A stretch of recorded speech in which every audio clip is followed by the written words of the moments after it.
Okay, so I have to warn you about two things. Number Okay. one, this is not an office. This is my actually my girlfriend's house on the mountains. So I'm using a mobile connection, and mobile connections are not reliable. And there might be noises in the house because there are other people in the house. So I hope everything goes well. But if That's there all is an good. Yeah, accident,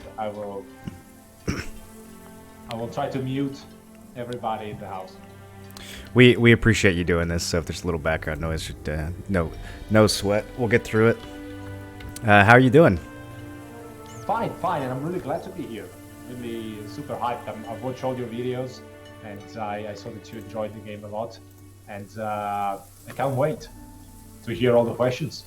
Let me turn you up a little bit and the in-game sound down just a little bit.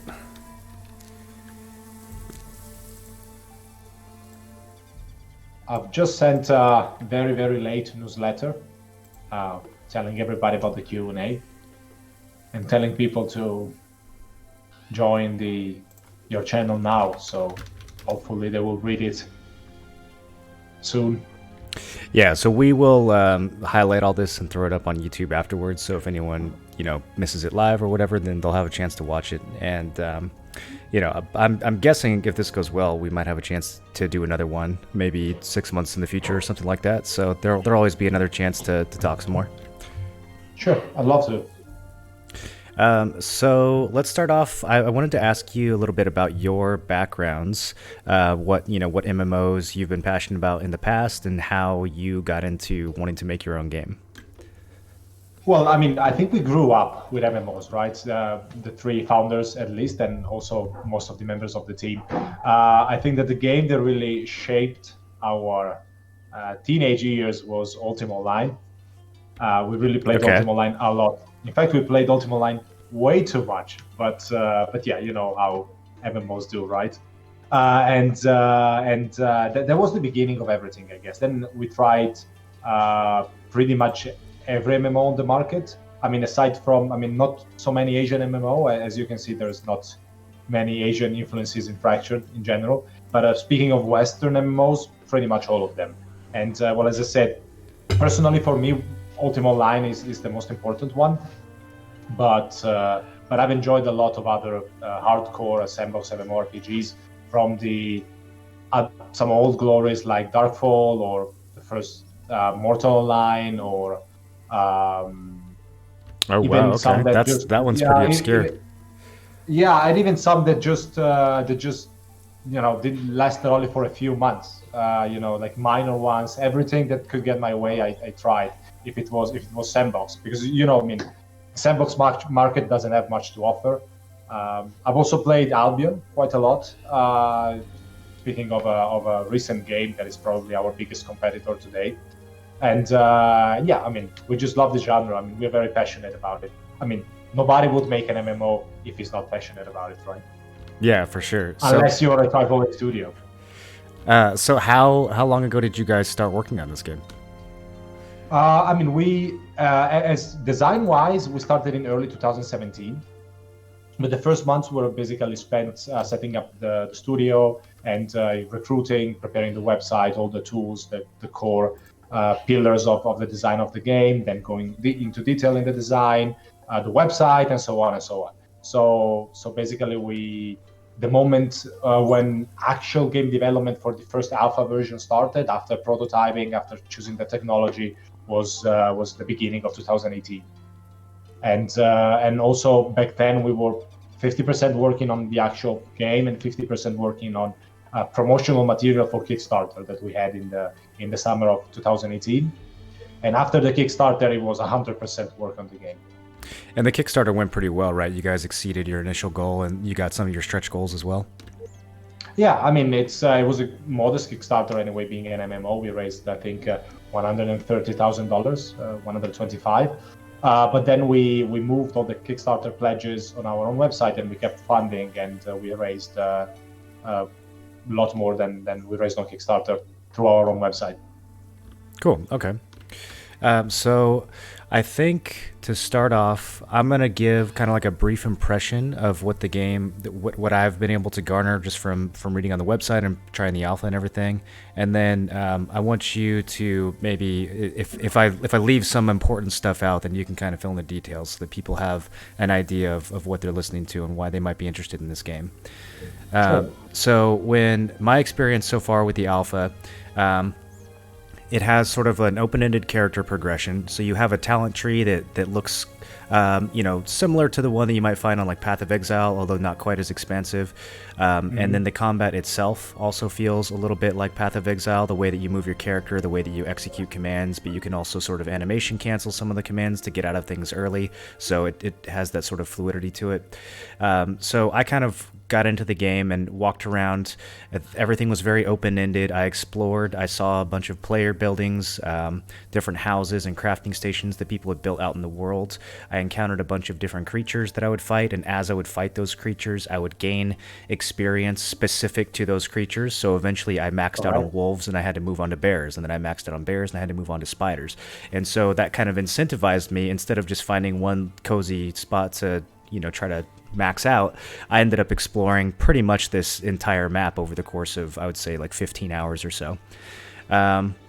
So I enjoyed the character development. I enjoyed the open-endedness of it. I experimented with a few different skill builds, both on the talent tree and in terms of skills that my character actually memorized. And for the alpha, I think that's pretty much most of what you guys have established so far. Am I leaving anything out? In terms of character development, your personal character, no. I mean, once you have all the 60 talent points and you've maxed the knowledge of all the creatures, that's what we have right now. I mean, there's only one continent, and even in this continent, there's only, say, 1/3 of the expected number of creatures and abilities to learn. So it's still very, very alpha. Okay. I mean, outside of character development, you have the whole city building component, which is a whole different thing, and you could say it's the other core part of progression. It's just that it's not a personal progression; it's a group progression. Right. So if for players who are going to be focused more on like solo play, do you see them more just sort of becoming citizens of a city, but not necessarily being that involved in building it, or do you see them sort of making their own plot in the middle of nowhere that's not connected to a city? How do you see sort of the solo players' experience through the game? I mean, depends on how much solo you are. I mean, if you want to be a hermit, then I guess you take your own plot of land in the wilderness, on the mountains, whatever nice spots you can find, as far away as possible from a city, and you live there. And some people do that. I mean, actively research this kind of isolation in the game. But if you're just, say, a little bit social and you want to progress a little faster and so on, I mean, if you want to make things easier for yourself, then it's better if you join a town. Even if you're not, say, part of the guild that is ruling the town, if there is a guild, not necessarily there is one. But yeah, if you want to make things easier for yourself, you should join the town. And this is because all of the advanced crafting, from tailoring to carpentry to blacksmithing, that is coming in the next test, to pretty much everything, the high levels of enchanting, alchemy, you name it, it's all done in player towns. You cannot do it alone on your own plot of land. What you can do if you live alone is you go to the nearest city and you trade. Right? You have a marketplace with where people can put, I mean, where citizens of the town can put their own goods on sale and you trade. So is that going to be sort of like an Albion marketplace where it's local to that city, but it's all done through a market UI? Yeah, exactly. So you won't necessarily see players trading directly with each other. It's more going to be done. Are you envisioning that being done through sort of like those trading hubs, and then those will just have fixed buy and sell orders at those locations? Yeah. I mean, right now in the game, there isn't player-to-player trading, the direct one. There's going to be in the next test. Maybe we can also implement it during this test. We'll see. But yeah, you will be able to just drag an item on someone else and start a trade, open a trade window and trade. You know, like classic Ultima Online style trading or RuneScape trading. You know. But I mean, that's going to be it's just convenience, right? If you want to create a proper functioning economy, you need something like the Albion Online marketplace.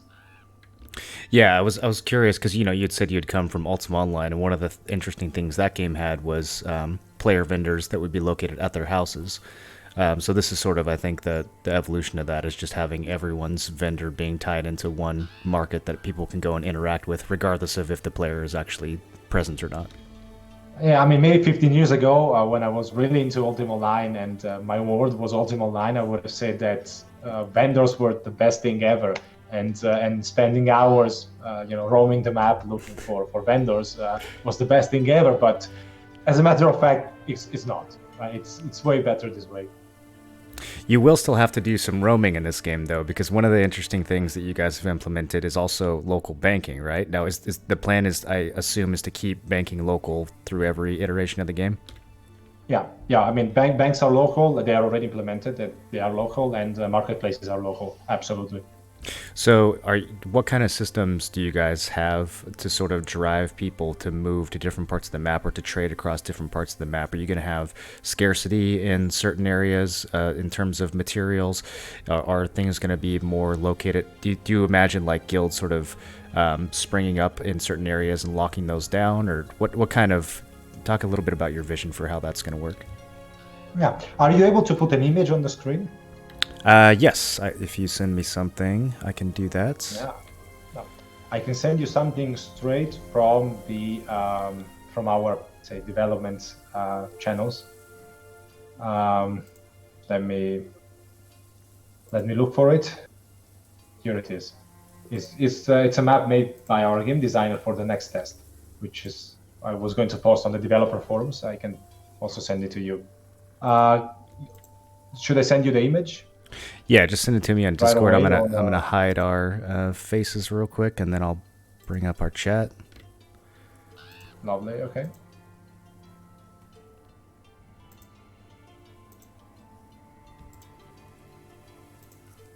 Here it is.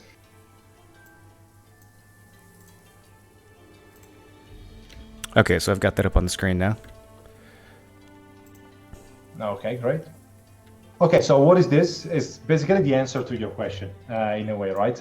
So you see that the map. This is the map of all the cities in the game. The cities are already in during this test, but what's not in yet in this test are resource nodes. So each city is going to have multiple resource nodes connected to it. In this case, there is only one. It's the first areas, but there's going to be more in the future. And as you can see, the cities that are in a grassland area, they pretty much only have fertile grounds, which is the yellow dots. Then all the cities that are in a mountain area, they have different types of mines. You see there is coal, there's stone, tin, silver, copper, gold. Gold is obviously very, very rare. And then there's going to be also other types of stone, that's later on. Different types of trees are also found in different areas of the map, which means that you cannot claim a whole forest, but naturally, if you're close to a chestnut forest, like the one in the top left corner of the map, you're going to be the only ones with access to chestnut. So resources I mean, this is just one continent, right? But in overall, resources are very, very localized. So as you can see, even on this map, there is only one place with tin or two. There's only two places on the map with tin. So if you want to progress, you need to trade with the cities that have access to those mines. And I mean, unlike Shadowbane, I mean, where it's say the biggest source of inspiration for us for this type of mechanic, a city cannot claim a resource node that's anywhere on the map having diminishing returns or something. You can only claim the resource nodes that are close to you, close to your city on the map. So literally there's going to be one city that has access to, say, food and iron, and another one that has access to sand on the beach and just that, and so on. So, I mean, cities will trade. It's not so much about guilds, it's really about cities. And it's not going to be an option to trade because, for example, so if you want to increase the prestige of your city, you need a huge amount of stone because you need to make stone buildings. if you don't have a stone mine, you will be forced to trade. There is no other option. I mean, even if you could roam the map, you know how the moving heavy materials work in Fractured. You tried it yourself. You have to put them in a cart and move very slowly. So there's really no way you can go fetch stone on a world that is so big where it's so difficult to move it. You know, you need to trade with the city that has it, and the same applies for every type of resource. For example, if a city is very large and has a high rank and a high population, it consumes a lot of food, which is cereals, meat and fish, which is the same thing, and vegetables. And if you don't have access to fertile grounds, you will never be able to pay the maintenance cost in cereals, particularly. So you will be forced to trade with a city in the grasslands that has that resource, and everything works this way.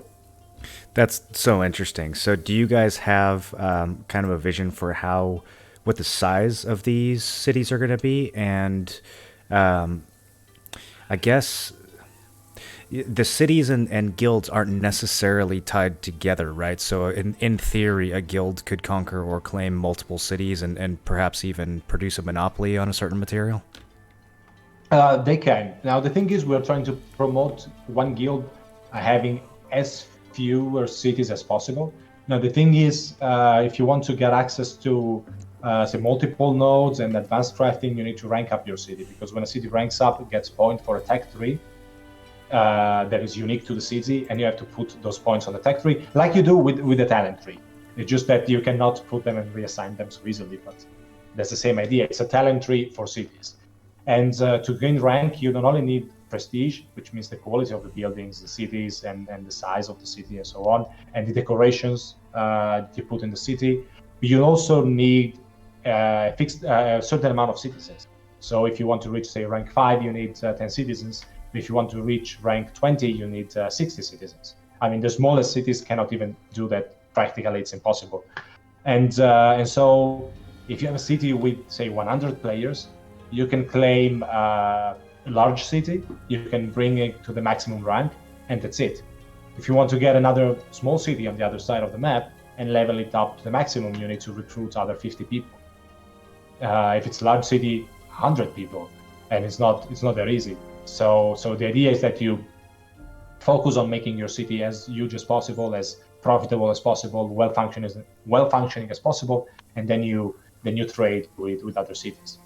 And then you can also, of course, a city can can launch a siege on a neighboring city. Guild can launch raids on cities anywhere on the map. So there's to steal the resources. So there is a lot of say upcoming and perpetual PvP content that is coming. But in terms of like how many cities do I expect a guild to have?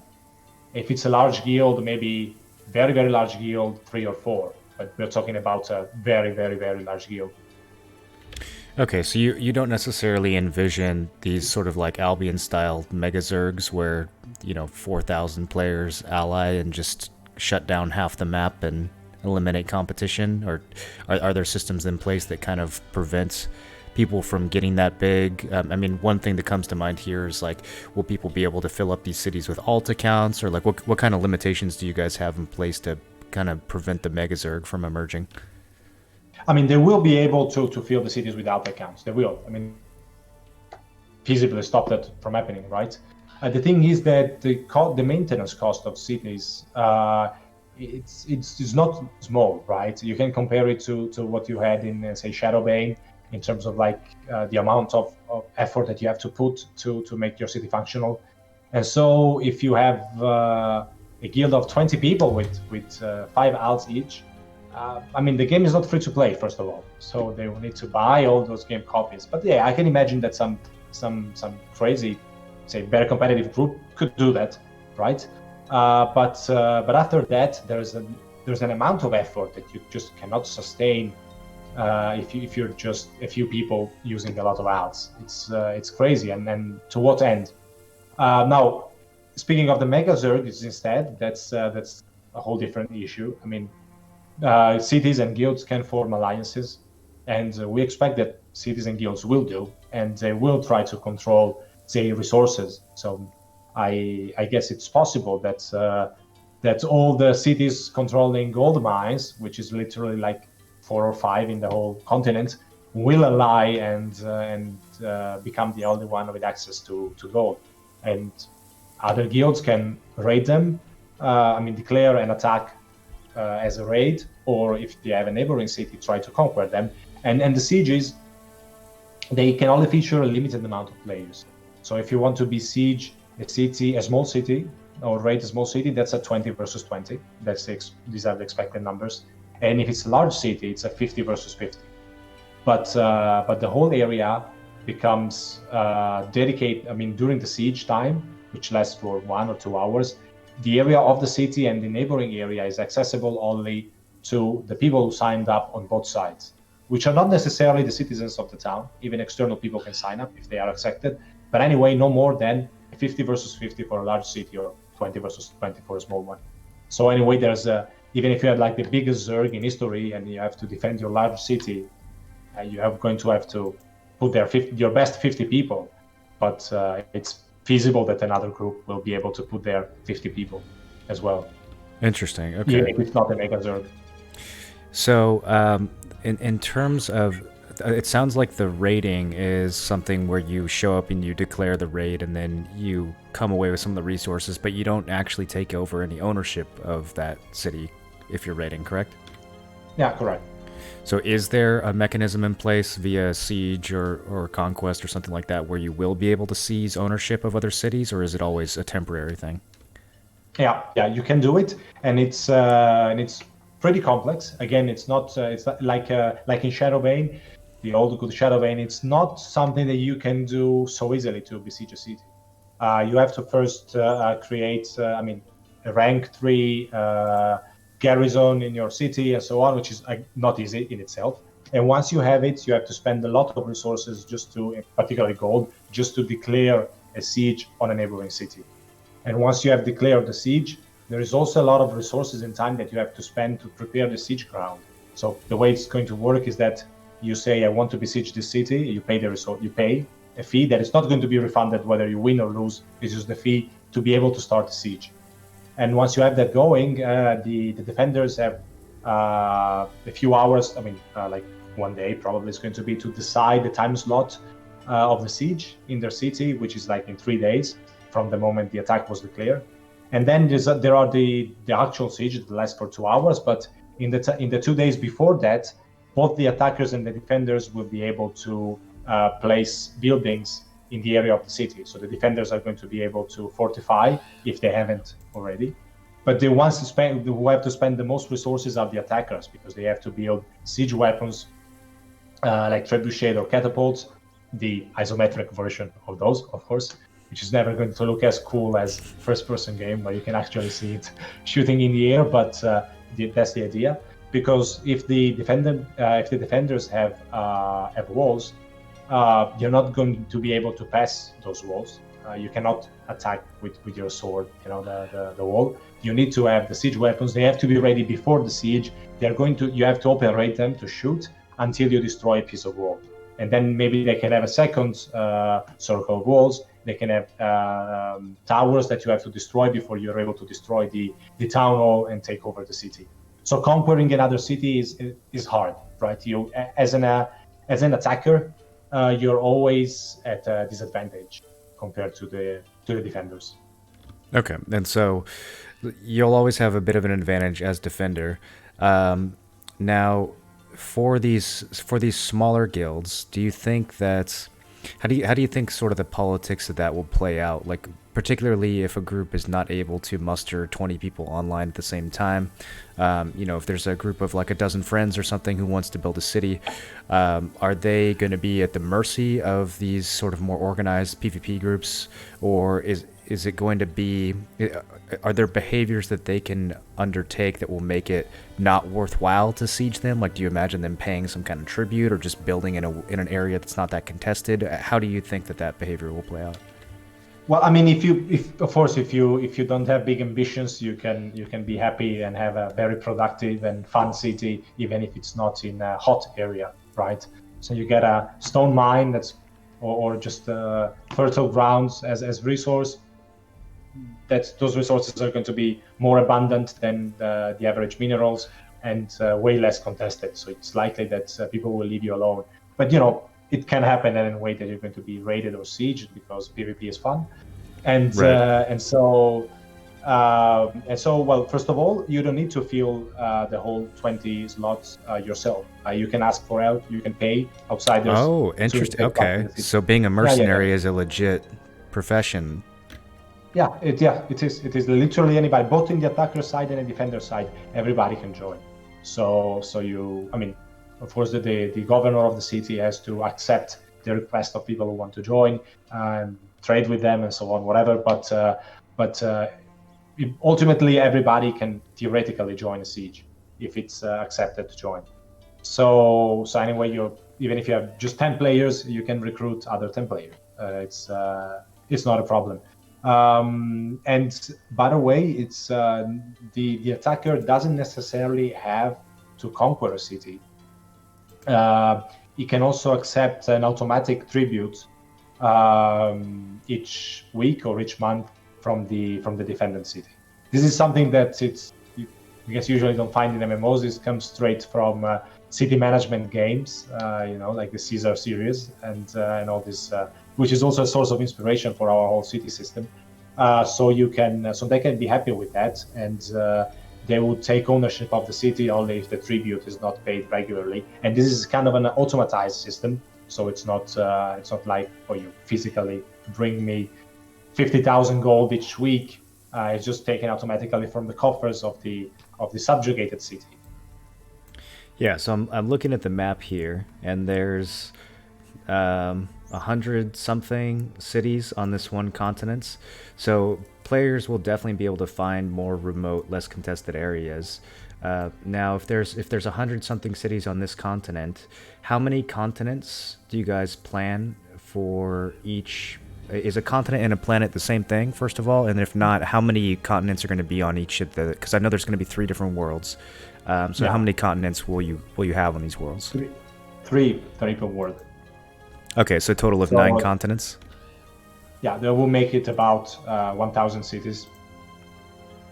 Now, interesting. So you're going to have about the same number of cities on each of those continents. The continents are all going to be comparable sizes? Probably a little bit smaller than this one. Yeah, because this one is we kind of overdid it, I guess. It's a bit too large, even for our own good, right? It's not only about traveling from one side to the other. Also, from a technical standpoint, is a continent that takes 5 hours to walk around it. It's a bit too large. So the next ones are going to be a bit smaller, but still very large. Okay. I want to talk a little bit more about world size and travel and things like that. But first, let's kind of flesh out the multi-planet thing, because that's something that's pretty unique to this game. I think people are going to want to understand that. The plan is to have 3 different planets. One of them, which I guess sort of like the default or the main planet that I think most people will want to play on, is probably the human planet, right? Or do you guys see the Beastman planet as the one that's going to be kind of more default?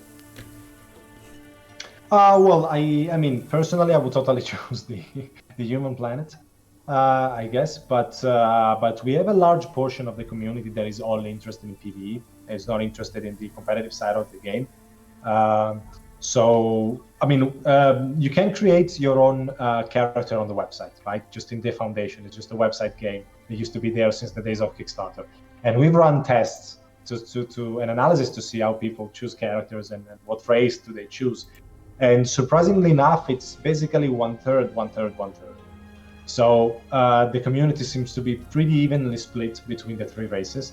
And so we guess it's going to be quite evenly split between the 3 planets, although probably Tartaros will be the least populated one because it's very, very hardcore. And I guess also many of the very hardcore players are going to enjoy being on Syndesia maybe more than Tartaros, because they have more, they can connect more to different types of communities rather than just connecting with other hardcore players. Right. Okay. So for people who haven't seen the way this works, the 3 different planets, essentially there's a strictly PvE planet. there's a free-for-all PvP planet, and then the human planet, which is the one I personally find the most interesting, is sort of like there's going to be kind of like a justice system in place. Is that a good way of describing it? Where there's consequences, but evil actions are still possible?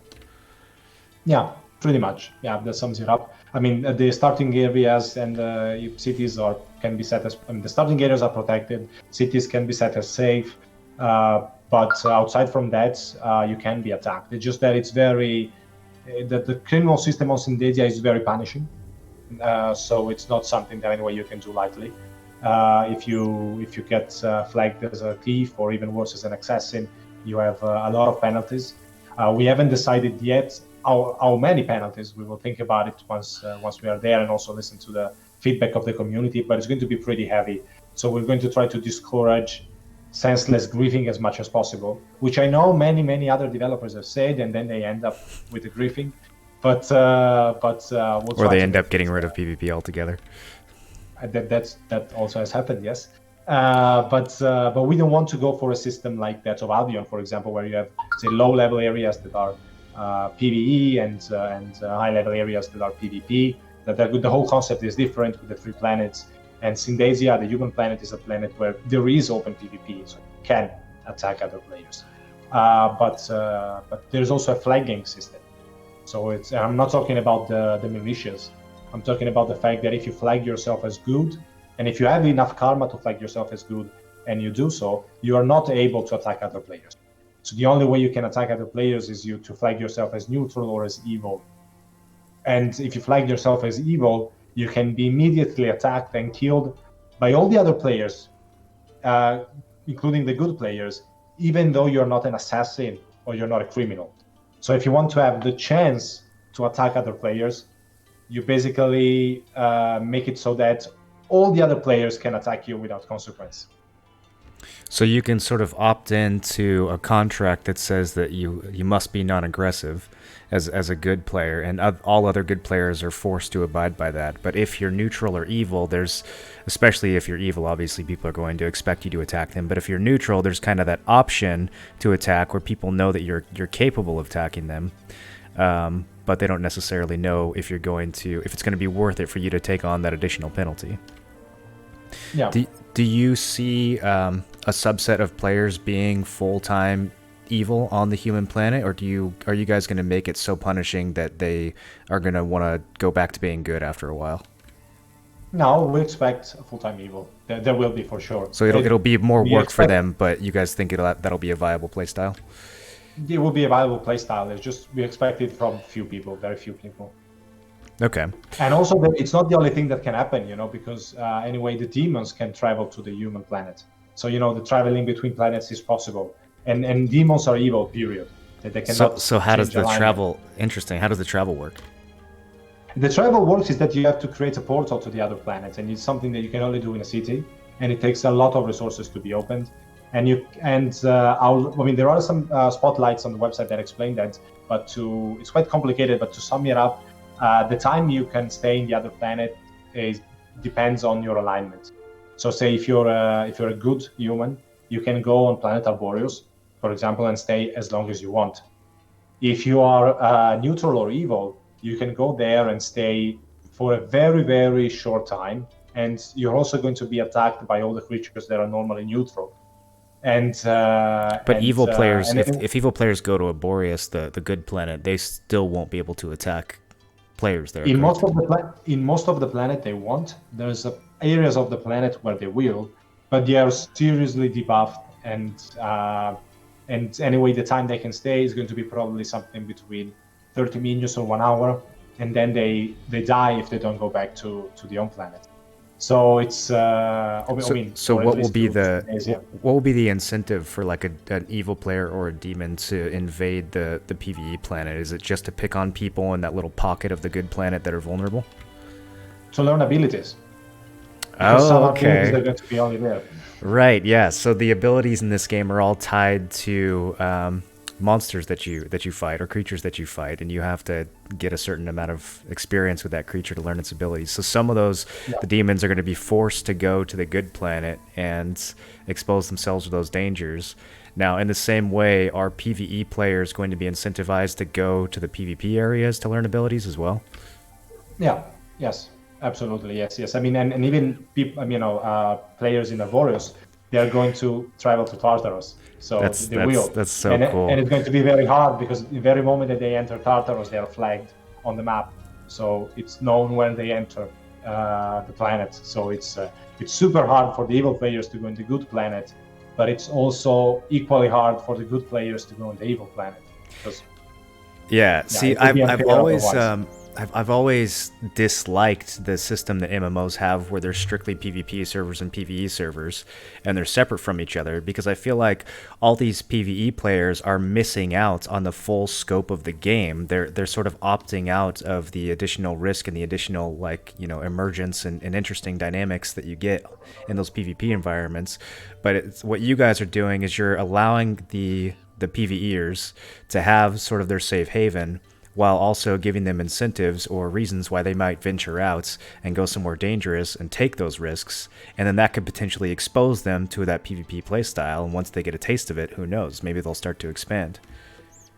Yeah, maybe. Yeah, probably if they really, really only like PvP, it's unlikely that they're ever. Sorry, they only like PvE. It's unlikely they're ever going to like PvP. I mean, I know the very, very PvE people how they think, but why not? Maybe some will.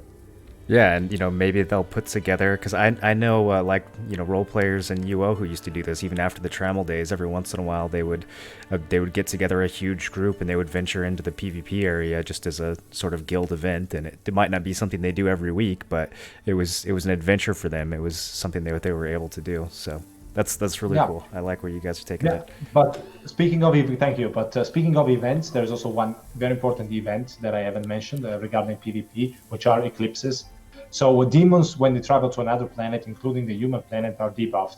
Well, they're more debuffed on Arboreus, but they're also debuffed on Syndesia, the human planet, which makes it pretty hard to even do PvE, if your character is weaker.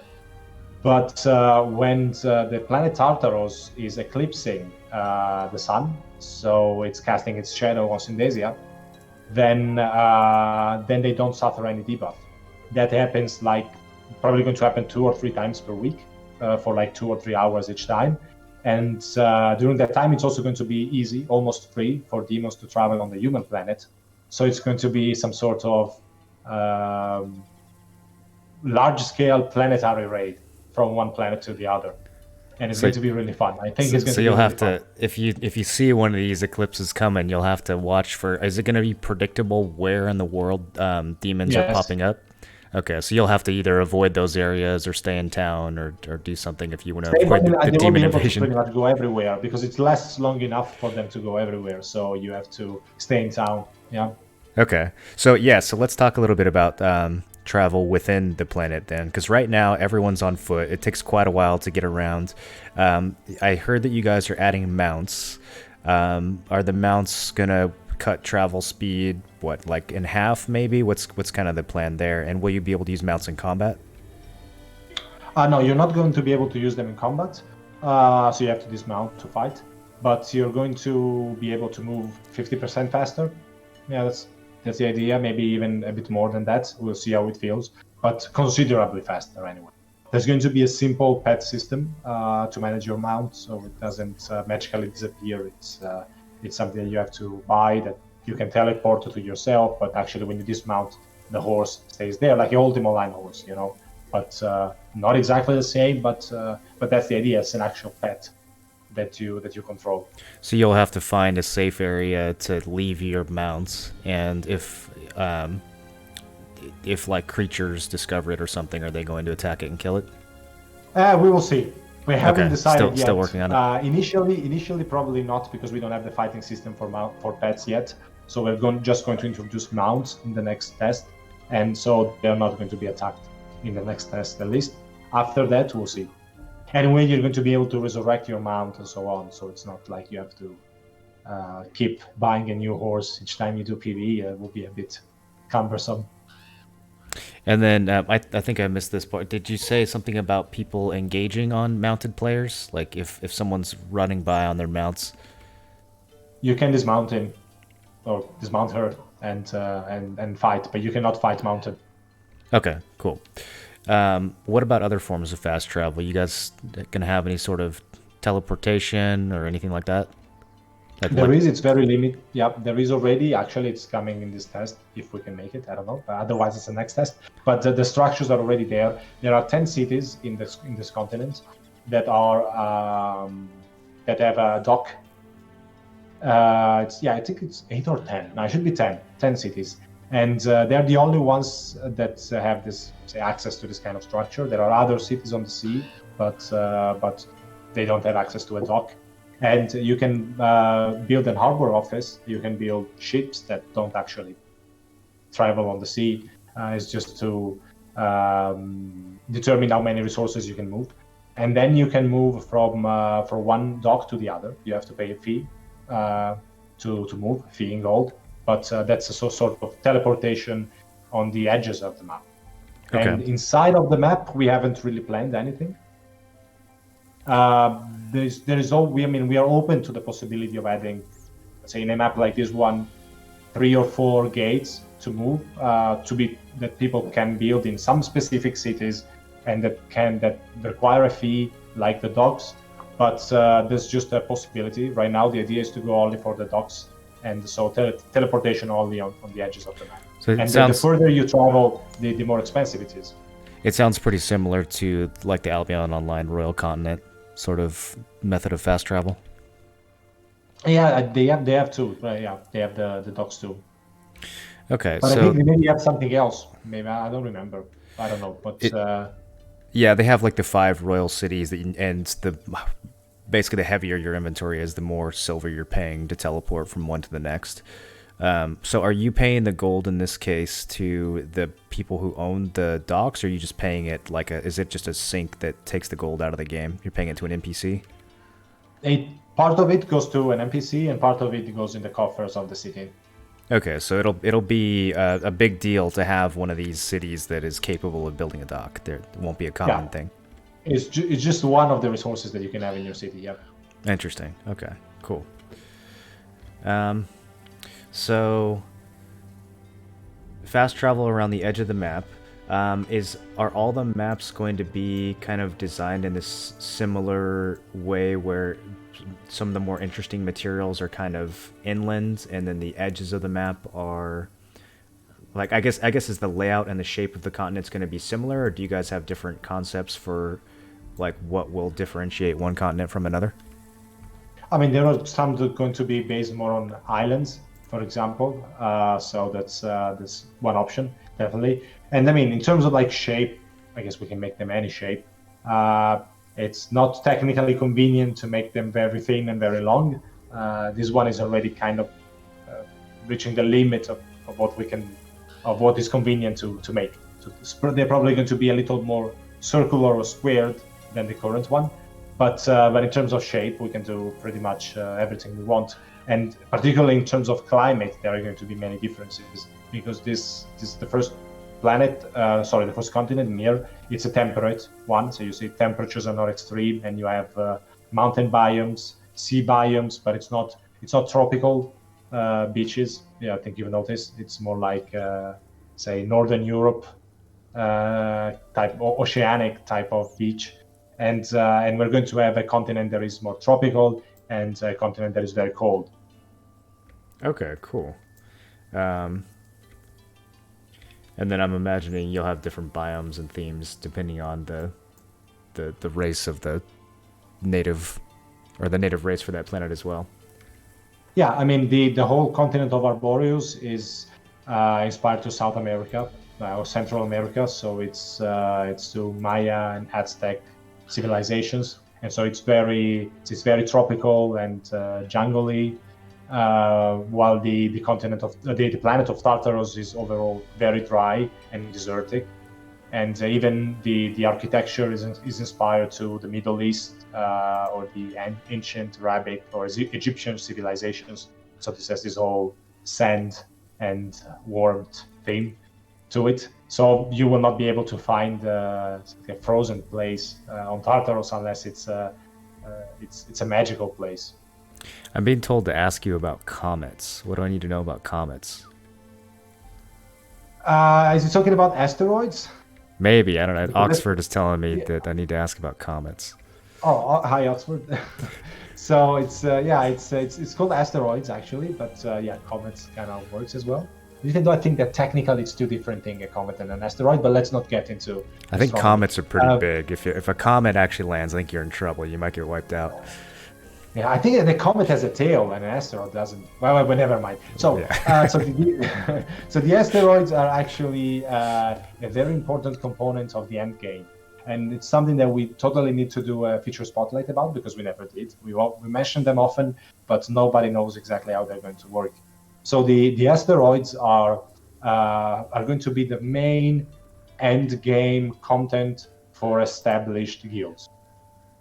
So once you have established your city and your trade routes and all your materials, and what do you compete for? That's a question. Like, what is the very late end game?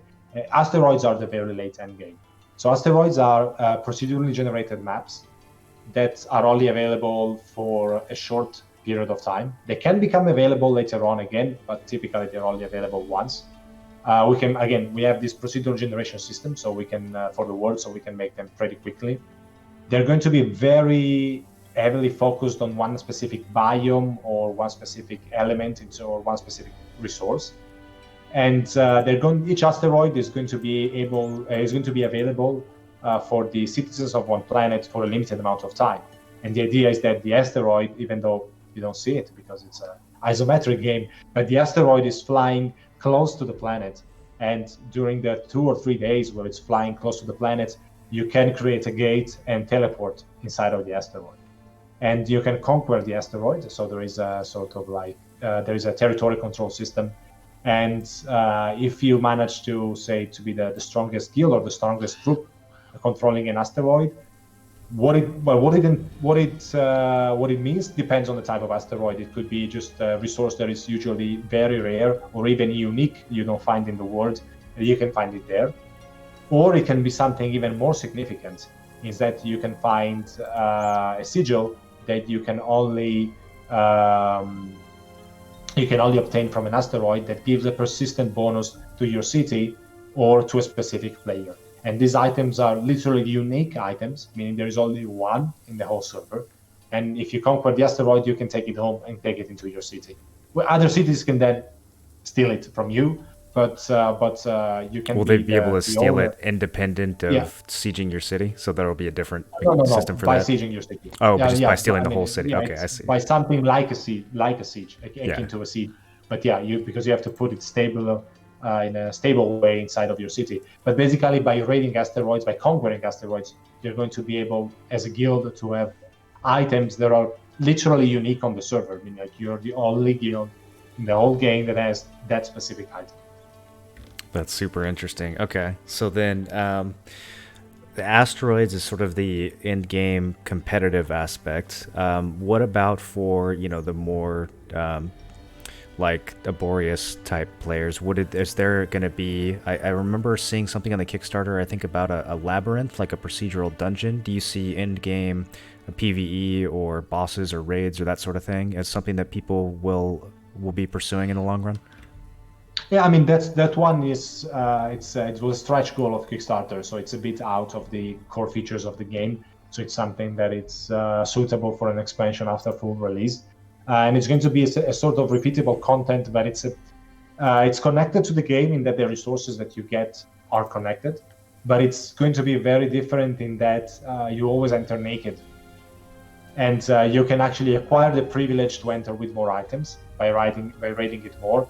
But generally, it's you enter naked and you have to survive and make everything inside of the labyrinth.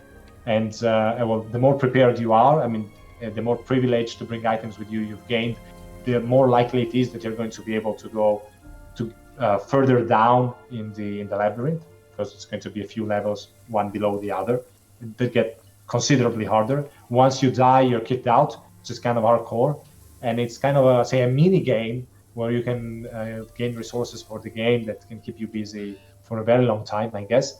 Although I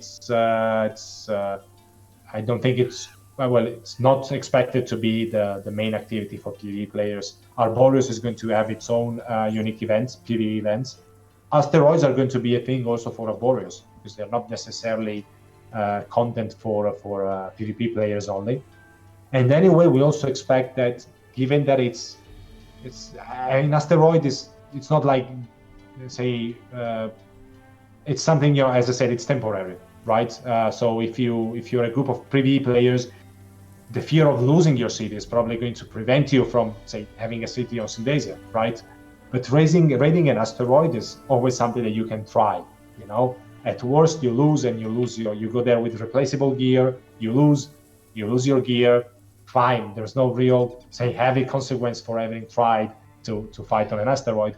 So I expect that since it's a voluntary thing, it's not mandatory PvP, it's opt-in, that many PvE players will opt into those events, even if they are PvP events.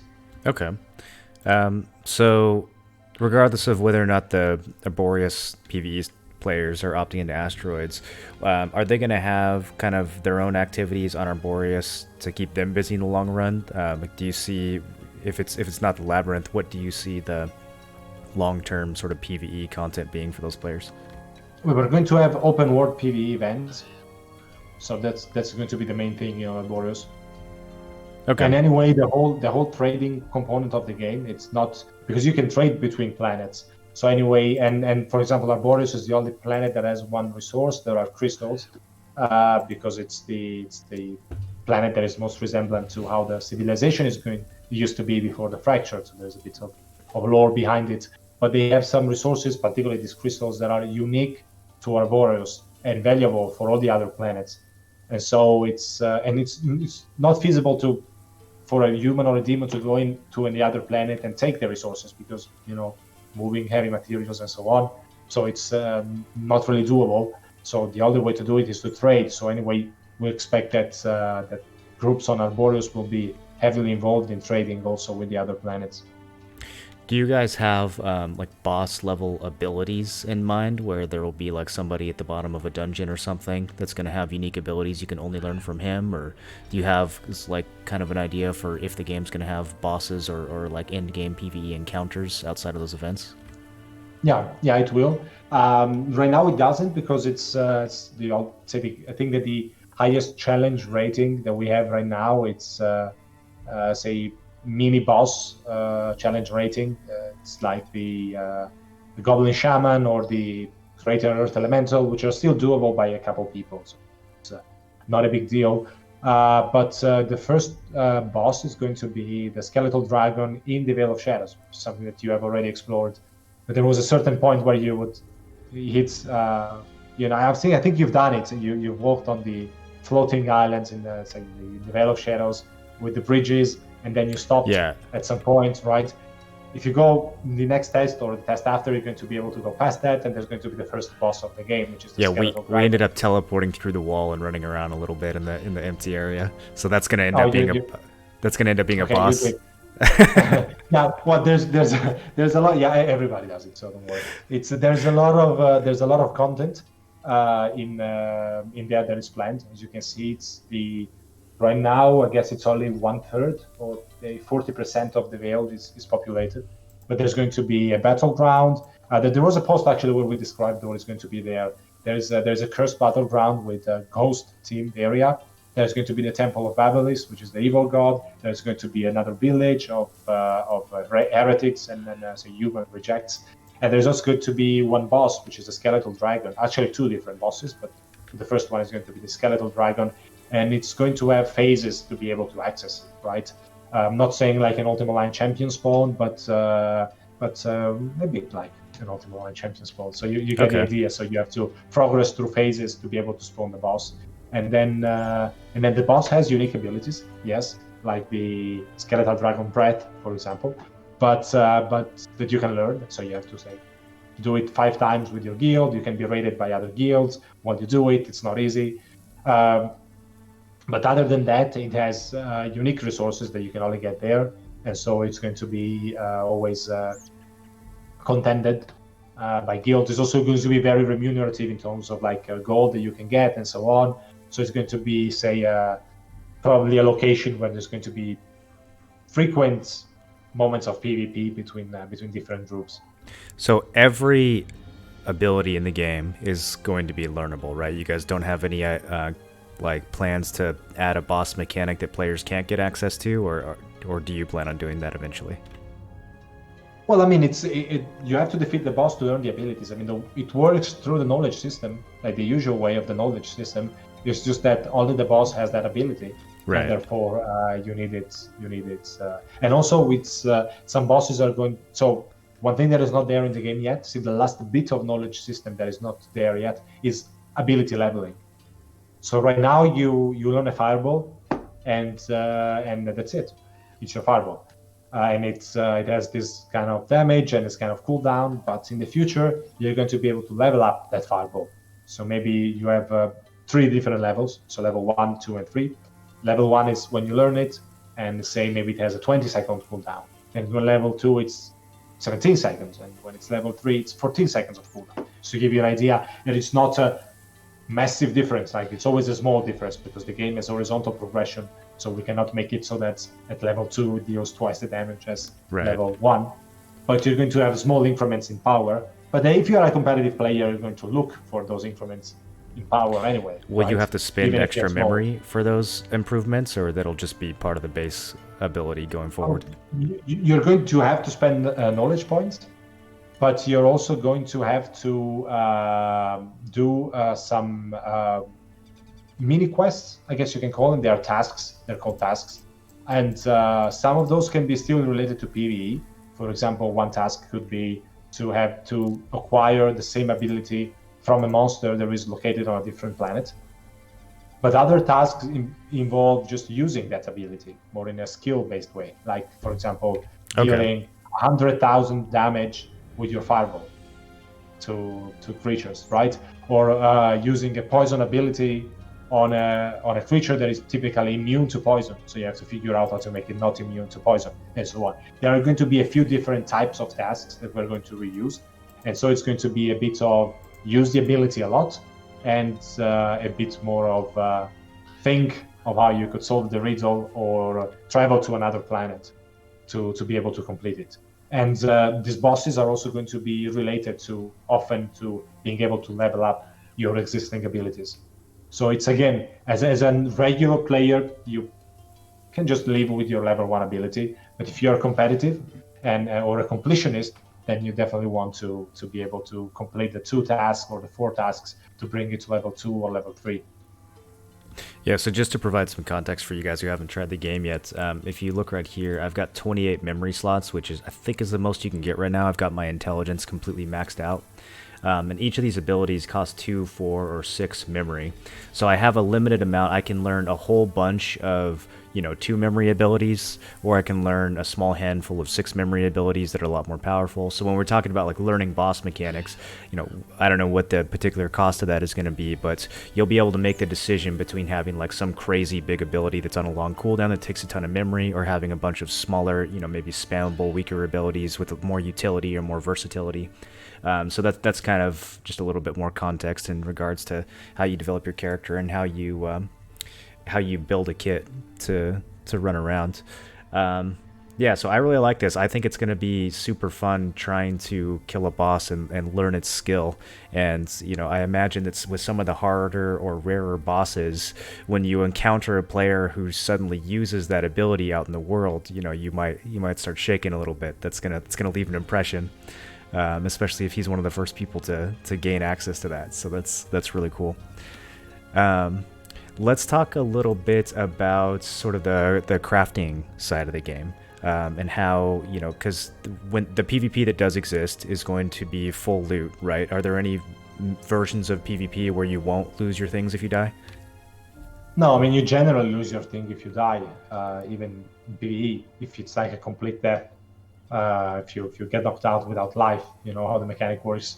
So in general, that's the way PvP works.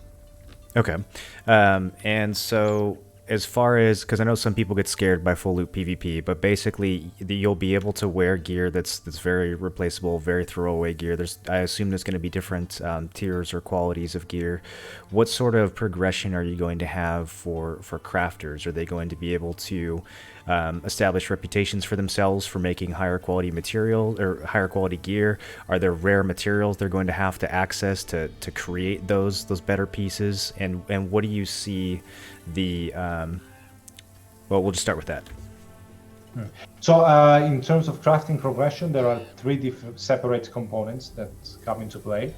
One is the availability of materials that you have in your city, as you mentioned. I mean, alone you don't really progress much, right, in terms of crafting. So if you are part of a city and the city has access to this specific material, then you're able to craft that items of that material. And as I mentioned, cities will only have access to one or two specific materials in general. So they will have to trade, and that's the first component. And some things like enchanting, high-level enchantments or alchemy, for example, they require a lot of steps.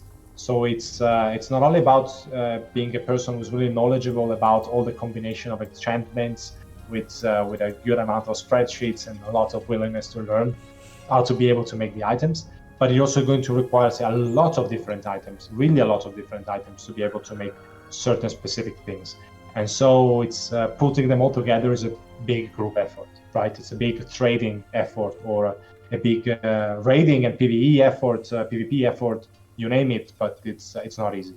So this is one part of the progression, actually having access to the material. The second component of the progression is actually having crafting stations in the city that are able to process those materials or to create the final items. And for that, I mentioned it in the beginning of the Q&A, that cities I have a tech tree, and you can, as a governor, you can put points in the tech tree according to the rank of your city. And so if you want to create the most powerful enchantments, or say the most powerful, the highest quality blacksmithing items, you need to invest, put 3 points in technology, in the technology tree, and in the manufacturing tree, and I don't know what else. And then you're able to create the advanced crafting stations in your city that are able to produce steel, for example, or specific types of armor, like say plate armor instead of chain armor. You get the idea. And so not all cities are going to have that, because not all cities are going to specialize in that. So that's the second component. So you might have like a strictly blacksmith city where the people there are so interested in blacksmithing that they spend all of the city's progression just getting the different blacksmithing bonuses unlocked. Yeah, I mean, you can typically get more than, I mean, if you are, say, a manufacturing city, you have, if you put all your points there, you can do the best tailoring stuff, the best blacksmithing. Okay, so it won't be super hard for these cities to specialize in multiple. Yeah, it's not so strict like just specialized in blacksmithing. No, that would be a bit too restricted. But anyway, this was the second component. And then there's the third component, which is your personal progression as a player, as a crafter. And we're going to have a system where you have what all the items you can create are split into different professions, which are more specific than the skills of Ultima Online, but less specific than the single item progression of Albion Online. So something in between. You have groups of items that you can create, like your plate mail crafting, say, proficiency, and you will learn it by doing, like a normal skill system, like an Ultima Online skill. So the more you do it, in the beginning you fail when you try to make those items.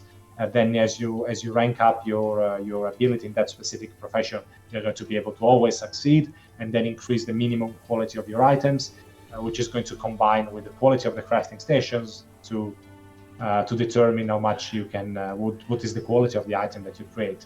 That's a short version. So you have an individual progression and two different types of group of progression. And are you guys going to have a kind of built-in durability or attrition of some kind where these items are running out or breaking so that there's like a long-term demand for them? Yeah, I mean, it's already there. They break it, and they break fairly quickly already. I mean, probably the weapons are a bit too quick, and the armor is not quick enough. We have to balance it a bit. But yeah, they break down. You cannot repair them.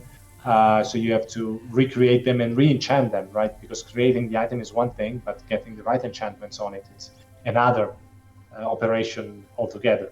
So there's always going to be a need to say remake those items, but it's not as it's always going to be, say, a relatively fast process. I mean, unless you want to get something that is really super top tier, because it's as I said, they break down very easily. You cannot repair them. You can lose them when you die, and so it would be too hardcore to have them actually, to make it so that players can have a truly rare piece of gear that took them 1 month to get that specific piece of gear. That's not possible. If you know how to run your city and you have access to, say, iron, and you have access to the right crafting stations, and you know well how to work with the enchantments, and you have access to the resources for enchanting, you can keep producing those plate armors enchanted with those specific enchantments.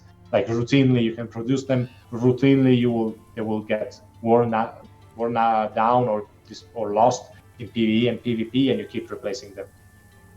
And the enchantments are those are just like the other resources. They're spread across the world. So if you are looking for a certain type of enchanting material, that might be halfway across the map. So you might have to make a journey, or you might have to trade with somebody to get a good stockpile of that enchantments and build that up in your city. Yeah, exactly. Yes, and cities are also going to have warehouses. They don't now.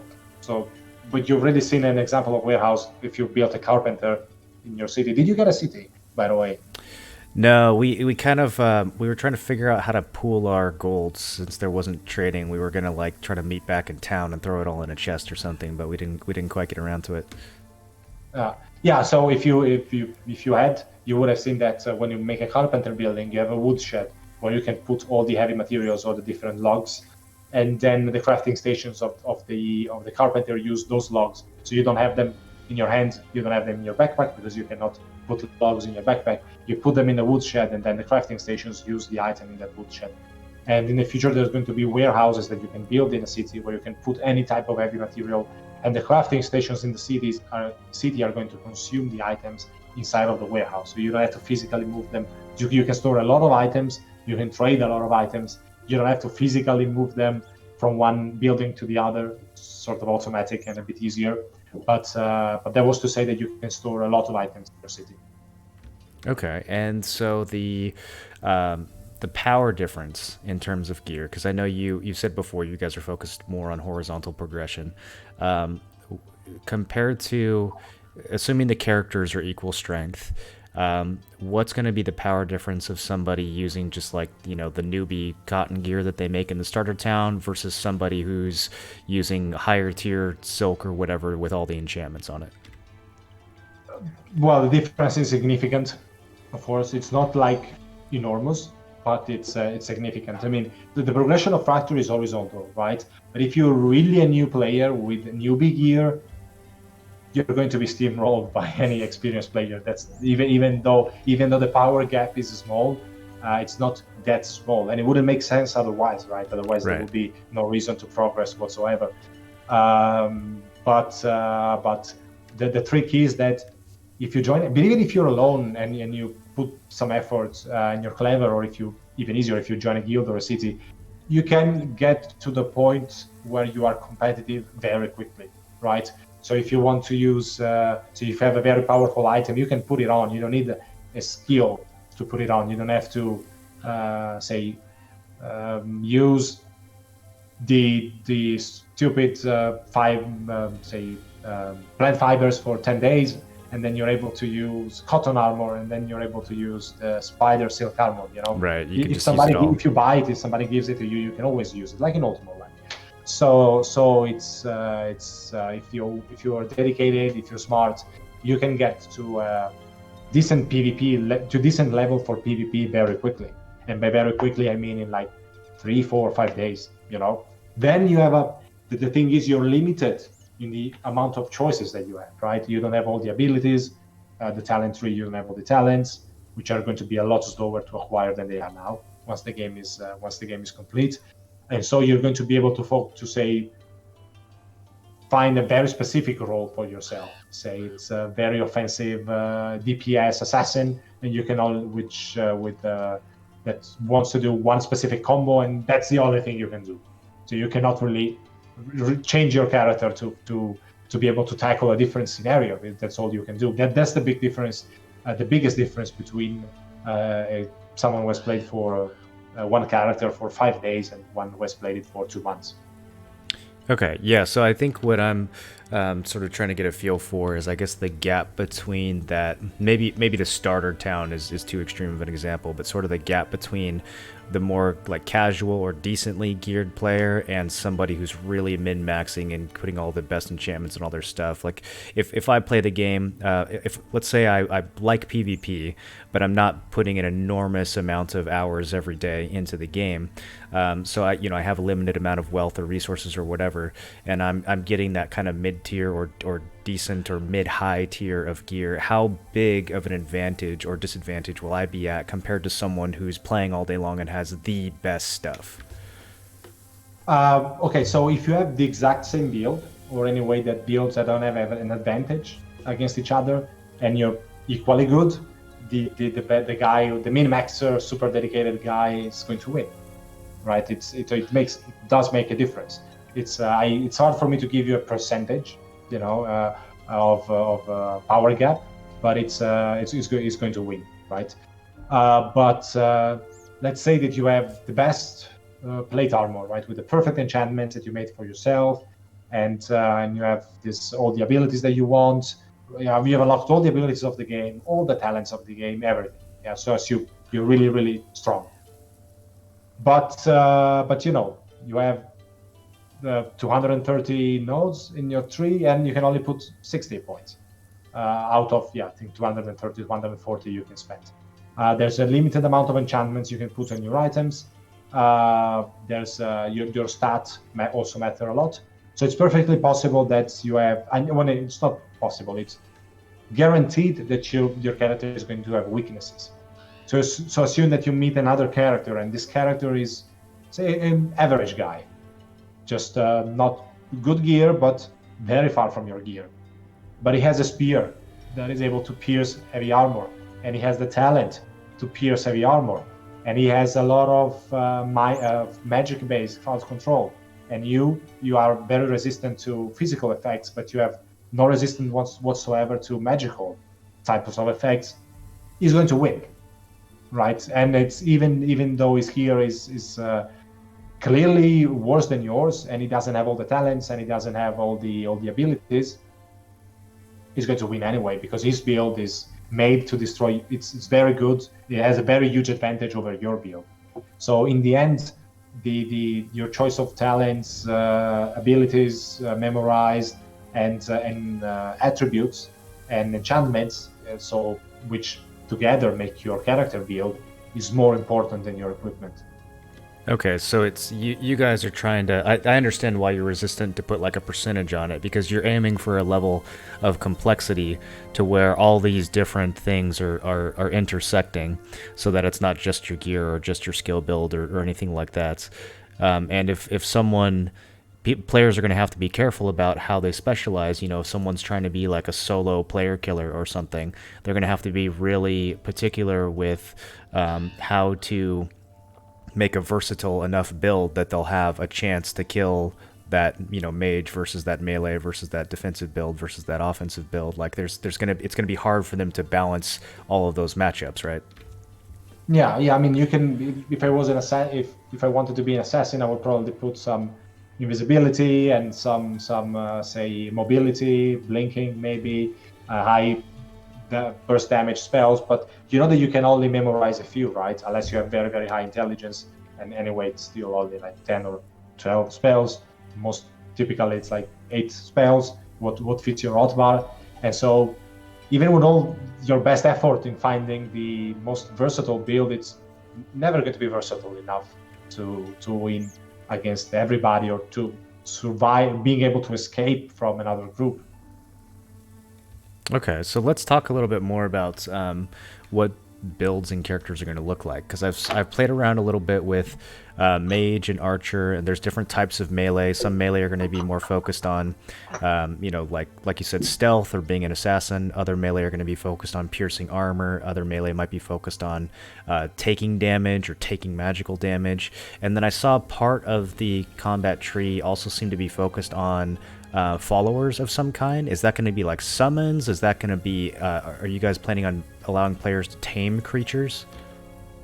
Yeah, so animal taming is going to come a bit later because it's a stretch goal of Kickstarter. Again, it's not exactly part of the core of the game. But necromancy, among all the schools of magic, is the one with summons. It's not the only one. I think you have conjuration, which is the other one. Now you have the totems that you can summon. Maybe you've tried them. But necromancy is going to have a lot of undead summons, of course. And you according to the type of summons, it's going to be either summons that you can directly control.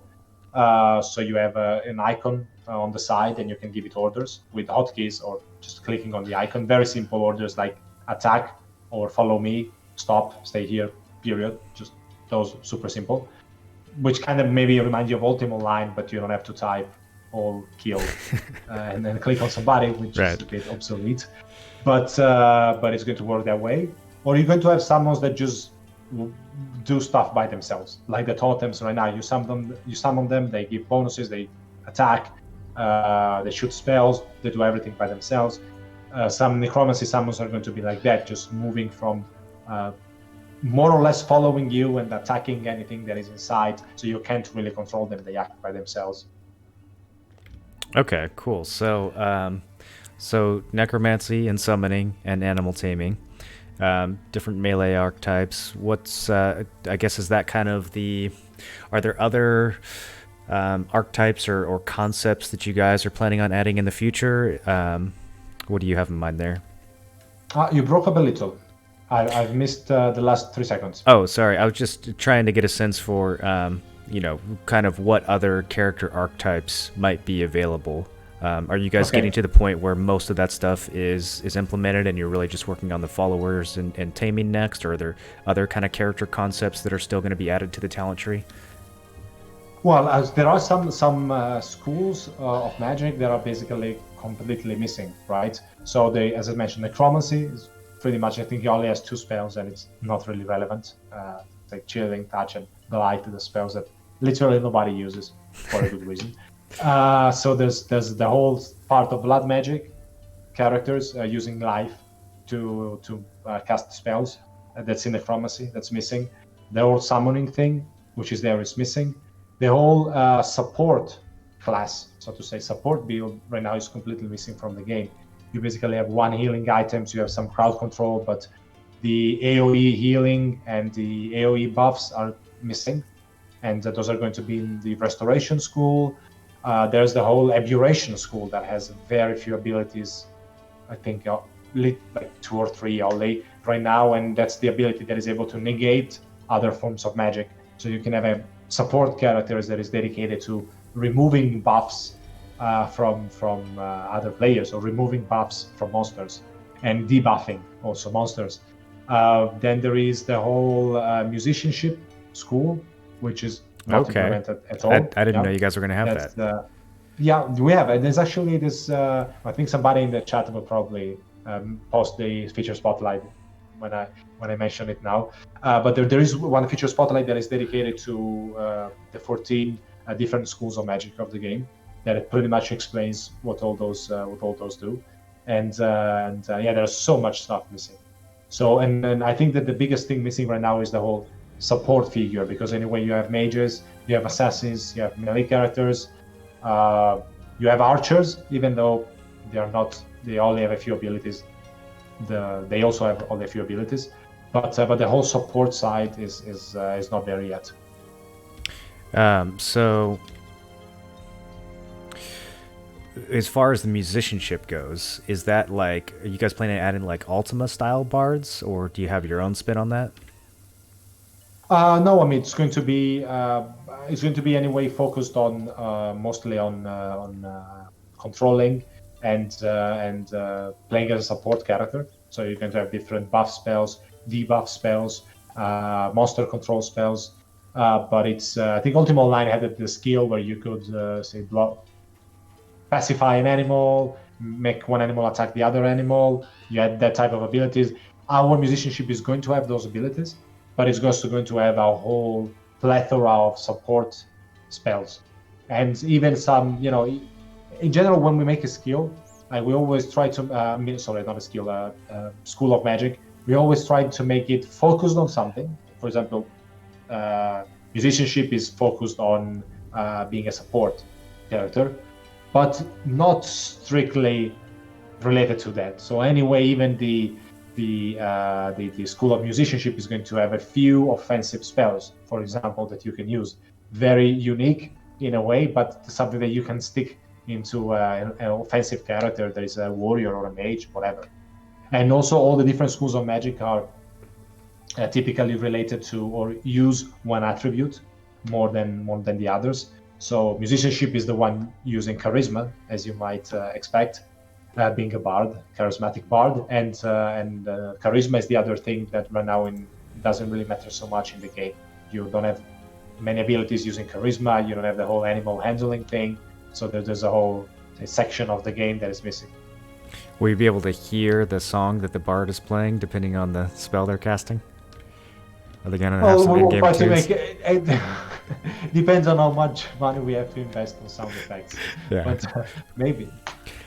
So with bards, are you guys seeing that as kind of just like a different branch of magic where you're targeting your abilities in the same way, or is it going to be like you're playing a song and that's just a continuous aura around your character?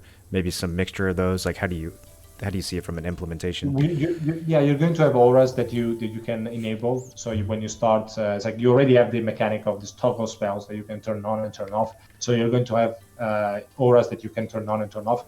Every time we do this kind of spell, the way they usually work is that you can only have one active at the same time.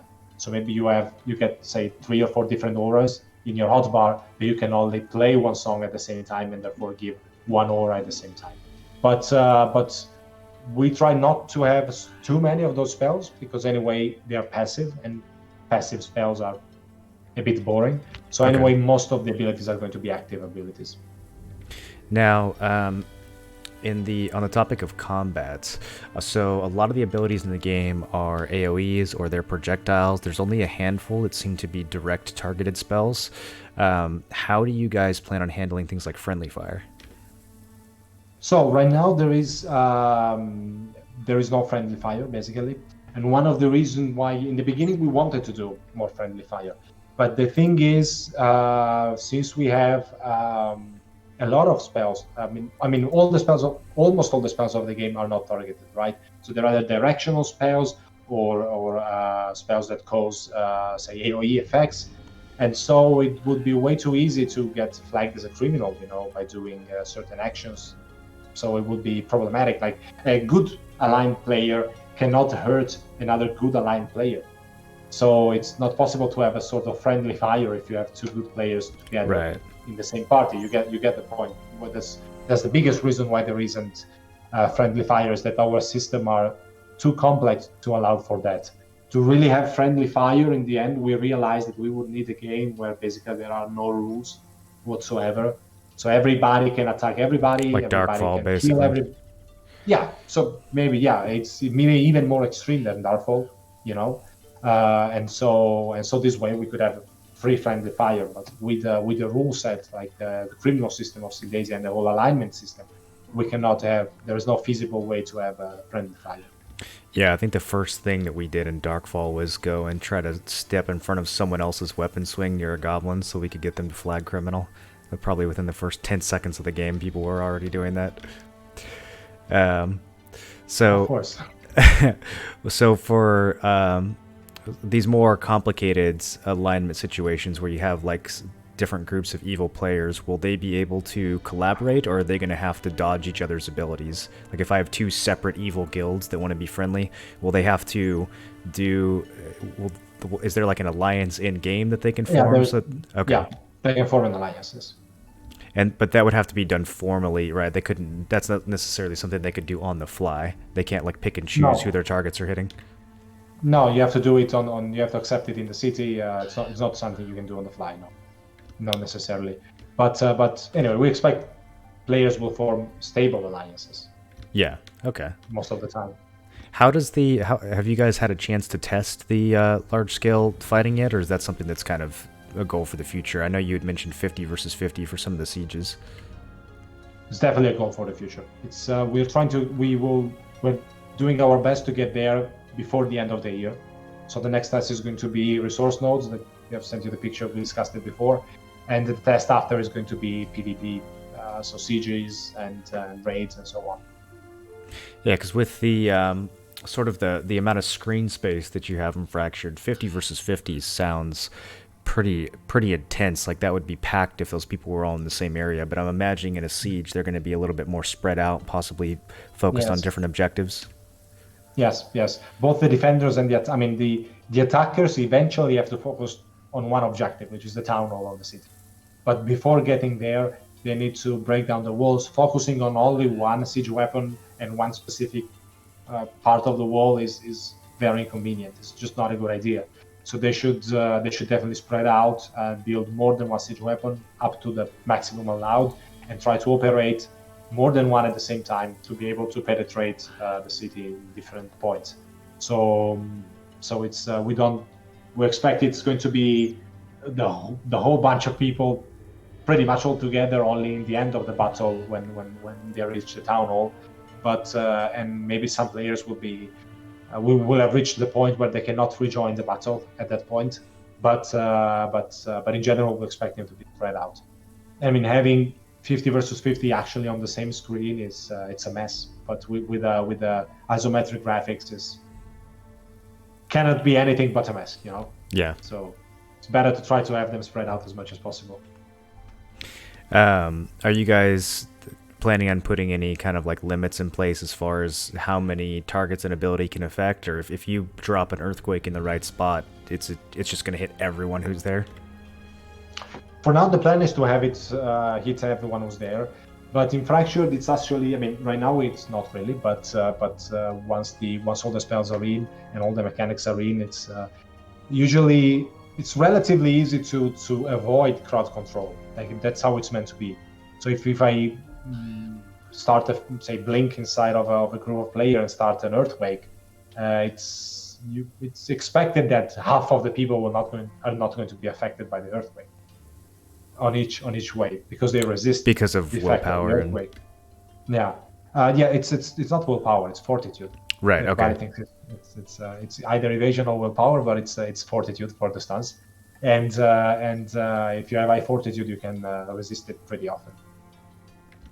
Okay, so crowd control is not necessarily going to be something you can 100% rely on. It's going to depend on the other player's stats. And am I going to have a way to kind of anticipate or read what someone's stats might be based on their gear or based on how they're behaving, or is that going to be more of a guess? Well, I mean, you look at the gear, and that's the thing. That's the biggest factor. You can try to guess. Also, some buffs and so on that typically are displayed on the character with particle effects. Other than that, you don't know if someone is able to blink from one point of the map to the other until you're fighting against him, Right. until you've seen it. Okay. So let's see. We think we decided on about 2 hours, right? So we're at 90 minutes. How about are there any upcoming features or aspects of the game that I should be asking you about? Anything you're excited about that we haven't discussed yet? We've really discussed almost everything. We've even discussed the asteroids. So we've discussed the races. Well, environmental effects, I guess, is the only thing that we haven't mentioned yet. So it's one of the things that, again, it's going to come a bit later in the development of the game. But since we are using, thanks to the fact that we're using spatial OS and the fact we can have a lot of entities in the world and a lot of control over the world, many of the abilities, well, there's going to be several abilities in the game that have an impact on the terrain. So right now, if you throw a fireball just does AoE damage and that's it. But once everything is how it's meant to be, it's going to deal fire damage and create a patch of scorched terrain which you can then, which is going to damage everybody who works on it, and everybody who's not a friendly person. And according to who's the person who casts the spells, because as I mentioned before, there's no friendly fire. That includes the environmental effects. Yeah. But once you have that, then other players are going to be able to interact with that type of effect on the terrain. So if they shoot a spell that is water-based, that creates this the same kind of another environmental effect, which is wet, for example, wet terrain, the two are going to remove each other. So you can actually remove that effect from the ground by casting the opposite effect. And other type of environmental effects are going to interact with each other. So for example, if you cast, say, a freeze spell on a wet terrain, you can freeze the terrain and make it actually frozen. If it's frozen, if you cast a fire spell, it's going to become a wet terrain. You get the idea. So there's a lot of interactions on these effects that you can create on the map, which are going to be very relevant also in player versus player. Okay, yeah, there's like Divinity. That reminds me of the system from Divinity. Is that what you guys are kind of going for? That's exactly the inspiration. Okay, cool. Chat, if you guys want to start thinking of some questions as well, we can start taking some questions from the crowd since we're getting towards the end here. Someone was asking about food buffs and the effects of food. Are you guys so there's a hunger and a resting system in the game, and right now it's pretty easy to keep your character fed. Is that something that you guys are planning on, like if you go to certain parts of the world, or if you're undergoing certain tasks, are you gonna get hungrier? Is food management gonna be like a problem? What's the plan for the hunger and rest system? So food is never going to be a problem in that we don't want to be, say, turn the game into a survival game, right? The game the survival elements are there, but they are not the core of the game, right? But what is going to be relevant for food is your diet. So we're going to have a system where you have to follow a diet, right? So you have proteins, you have carbs, and vitamins. Yes, you get the idea. Yes, and you have at least 4 different components. That's the plan for. I mean, it's going to be something probably we implemented during beta. It's not really part of the core of the game, so to say. But if you eat only a certain type of to get all the buffs, as many buffs as possible and benefits as possible, you have to eat different types of food so that your diet is balanced, right? And if you say you only eat meat because you kill animals and you cook the meat and you only eat the meat, you only get maybe a bit of bonus on your strength, but then you get the malus on the other side of the spectrum. And so the only way to be really, say, competitive and at your best as a competitive player is to eat a bit of everything and to have a balanced diet. So that's the idea. So it's not really a survival thing. It's more like, again, sort of being in a city or where you have access to all the different types of food, or if you play by yourself, going to the market and like buy an all the different interdependence types of thing. food. Yes, exactly. And then, of course, you get hungry, so you lose those bonuses if you don't eat. So you have to keep eating different types of food. Is there one optimized diet for everybody, or will you be able to have will a keto mage have certain bonuses and downsides compared to someone who has a different diet, or is it just the one main kind of balanced diet that everyone's going for? It's probably going to be, pretty much the same. I guess we're going to allow some leeway in the different say components that give different bonus, so you can skew it a bit more on one side than the other. But the idea is to make it balanced. But food has uses again in alchemy and in other components of the game. So it's not only about so the whole cultivation system is not only about making food and being in combat and eating the magical carrot that gives you +1 strength. It's more sophisticated than that. And it's overall just a different concept than just, as I said, eating a pie when you're fighting. Okay, cool. Let me check chat here to see what else people want to know. Oh, yeah, so obviously this is a big one. Business model. You said that the game's not going to be free to play. What is the plan as far as subscriptions and microtransactions? There's going to be a store in the game where you can buy cosmetics, and it's going to be the model that we're trying to follow is the MOBA model, like League of Legends or Dota. These games where you can customize your items, so you never buy objects, you buy skins for your items. So you have say a horse, you buy horse skins. You don't buy the actual horse that gives you a better movement speed or anything. You just buy the warhorse skin, and then you make it even crazy, shiny, whatever, but it's just a skin that you can change anytime from a dedicated menu. And you can also buy different skins for different types of items. So you can buy a skin for, say, scholar clothes, which is the basic standard mage armor that you probably have on your character. I think you are a mage, right? So you can buy the say a necromancy themed version or a invocation themed version or an elemental version. You get the idea, right? But it's just a skin that you can change. Is that going to cover all the cloth armors, or am I still going to be able to tell by looking at someone which type of armor they have on?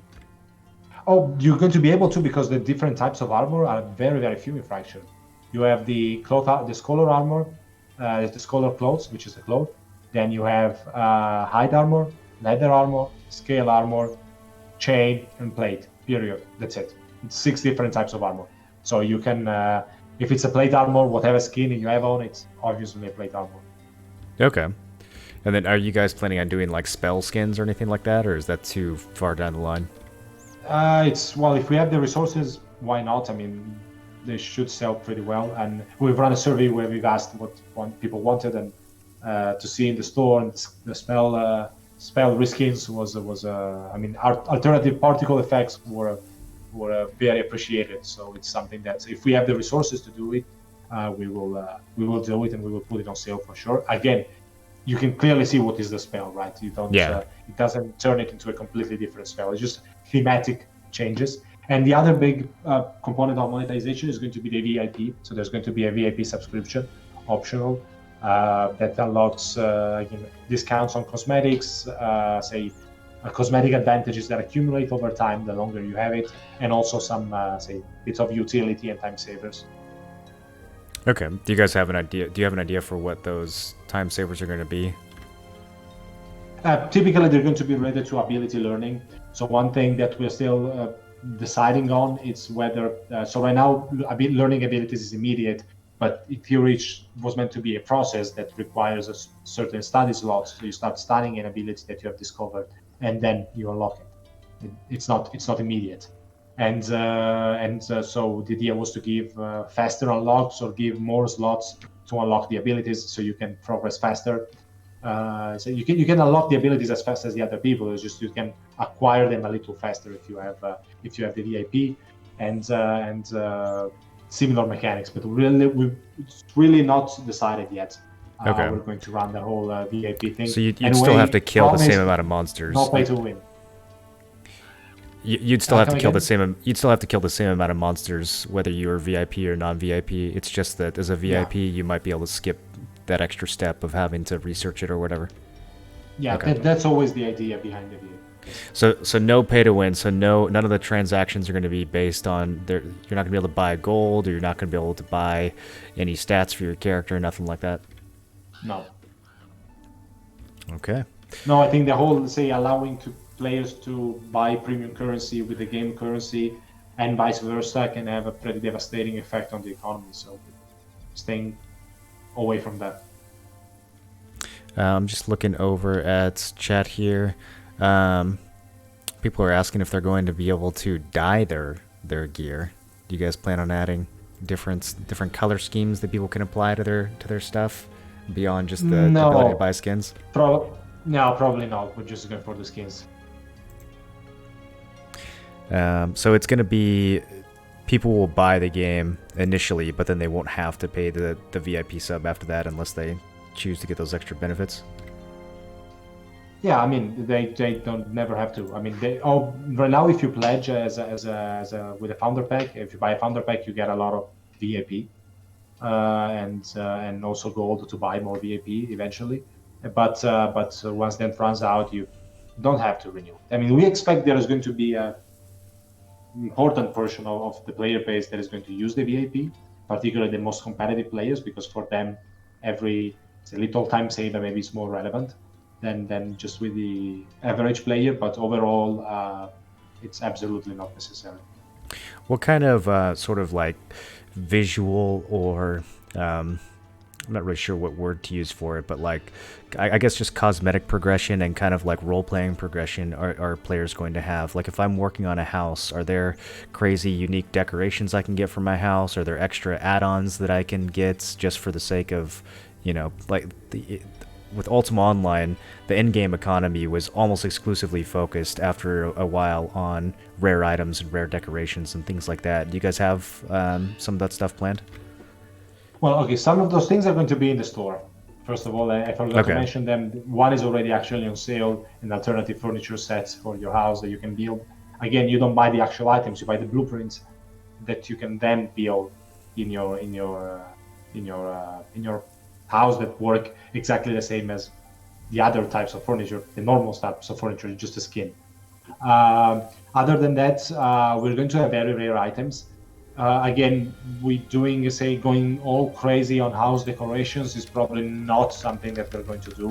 But decorating buildings is going to be relevant in your city for prestige and to improve the quality of the items that you can craft in a building according to the prestige of that specific building. So there's going to be a group activity related to that. I don't think we're going to go crazy with the house decorations, at least not before full release, because we have a lot of stuff to work on. One thing that is going to be relevant is going to be that if you want to have a really beautiful house, you're going to be able to put down for example, marble blueprint for a house, the blueprint for a marble house, a palace, and if you want to build that, though, you need the marble, and there's only one place in the whole continent that has it, so it's a very big issue. Like how do you bring it there? So if you really want to have this crazy house, it's not really so much about finding the say, crazy piece of furniture. It's more like the most exclusive materials, right? And being able to get those. So finding somebody who actually moves them from wherever they are in the world to your place, so that you can have your marble house on the beach, where the closest marble mine is literally 40 kilometers away. I like that. Yeah, I want some way to flex extra wealth that has no impact on anything, but just looks cool. So people are asking about like trade and transport between cities. I think we kind of went over this, but basically the only automatic like fast travel or automatic trade that's going to happen is between those ports on the outer city that people will have to build up. But for the most part, city to city trade, people are literally going to have to load up a cart and move that cart from one city to another, right? And during that time, depending on what planet they're on, they might be vulnerable. Yes, they're going to do it with wagons, so with a mount, not with carts. I mean, they can also do it with carts, but carts are small. That would be, yeah. It's not a great idea, but they're going to be able to do it with small wagons, so they can carry way more resources than the hand carts you have in the game right now. They also take longer to build, and you need the mount, and then you also need to unlock the tech in your city. But once you have that, you can trade way faster than you would with a cart. Even though anyway, a wagon is slower than a normal mount, so it's still and the number of slots of items you can move is not unlimited, so it's still going to take time and active player participation from the citizens involved in the trade. And if I'm playing a trader and I'm moving materials from one city to another, will I be able to access storages in different cities even if I'm not a citizen there? No, but you're not going to be able to access storages, but there are going to easy way to load and unload materials from the marketplace. So the storehouses, the warehouses of cities are all connected to the other buildings, as I mentioned before. So you can you put something in a warehouse, you go in a building, you open the crafting station, and you use the materials automatically use the materials in the warehouse. In the marketplace, things work exactly the same way. So you can trade items from the marketplace, automatically moving them from the warehouse to the marketplace to make things easier. We're also going to add easy ways to load items from a wagon inside of the marketplace and vice versa. So this is really interesting because if I can only store things in the city where I live, as far as aggressing on another territory that's very far away, I'm not going to be able to put any like backup gear or anything like that in those cities, right? So the only option I would have would be to actually buy extra gear. If I wanted to go to another area where I don't have any gear, I'd have to buy it from that area, or am I going to be respawning all the way back at home anyways? So it's kind of a moot point. Like, No, how's well, that going to work? you always have the bank, so you can. Well, right now, it's using the bank in the local bank is free. There's going to be a fee to pay in the future, so you have to Okay. rent a bank, and then if you don't pay the rent, you don't have access to your bank anymore. You can until you pay the rent again. So there's going to be this renting system related to banks. But once you have access to a bank in the city, even if it's not related to your guild or your group in any way, you have access to that bank. You can put items there. The amount you can put is limited, but it's like 80 slots or something. So it's not Okay, so not I can scheduled. still use storage in someone else's city. It's just only my personal storage that I'm renting. Yeah. Okay, and then as respawning goes, can I set my spawn point in any town that has a fireplace, or do I have to be a citizen to respawn there? No, you can respawn anywhere right now. So if you go in a city and you rest, you're automatically bound to that city. In the future, we're going to make it so that you have to bind your new spawn point manually in a temple. But right now, you just take a rest and it works. You're bound to that city. When you die and respawn, you respawn in that city. Now, if that city is flagged to PvP enabled, and you respawn there and people instantly kill you again. That can happen. And at that point, your only option is to go back to the starting area or your home. So I'll But be able to other, have a couple different options to where to respawn. I can respawn at the last fireplace, or I can set a home that's separate from that. yeah, you always have. You never died you died in the game once, I think, and you I remember died that at you the had. beginning of the interview, actually. When I had the map up, I think Yeah, something killed me, so I'm back in town again now. yeah. But probably you could also die of hunger, starvation. That's a thing. The way I typically die when I'm AFK is of starvation, not of PvE. Yeah, that might have Not of, happened to me. yeah, and it's when you die, you can always choose last city.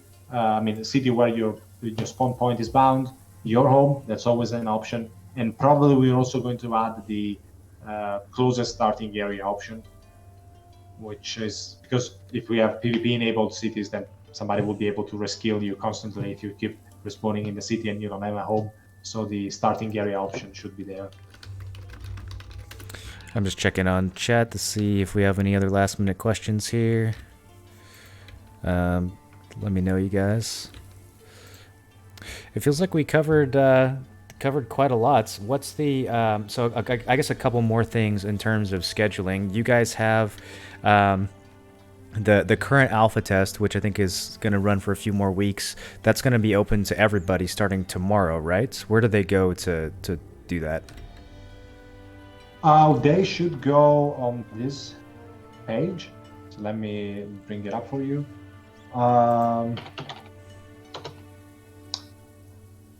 That's a platform that we've partnered with, and so the upcoming game. Here it is.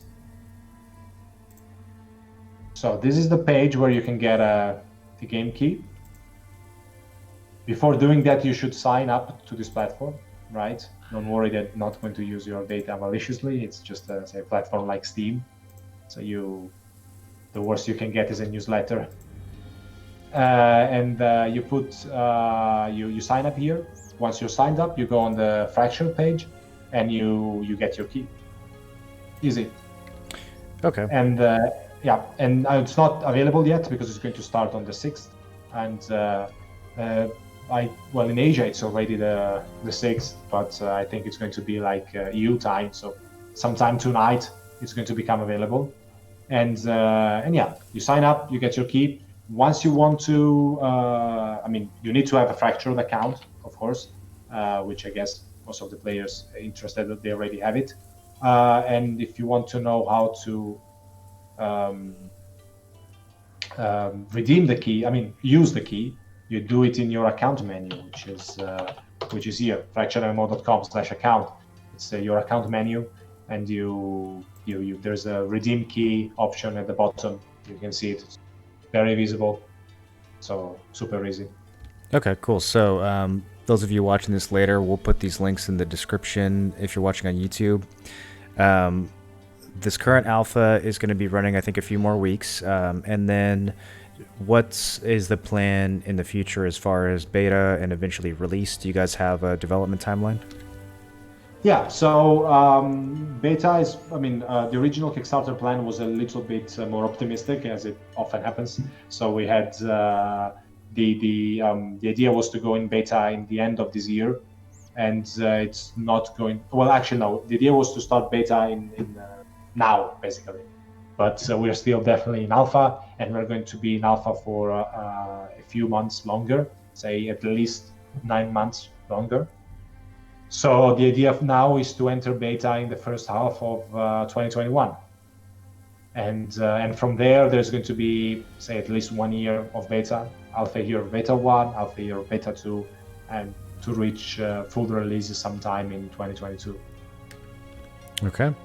And specifically the next test, if you want to know, it's going to be in October. So that's the plan.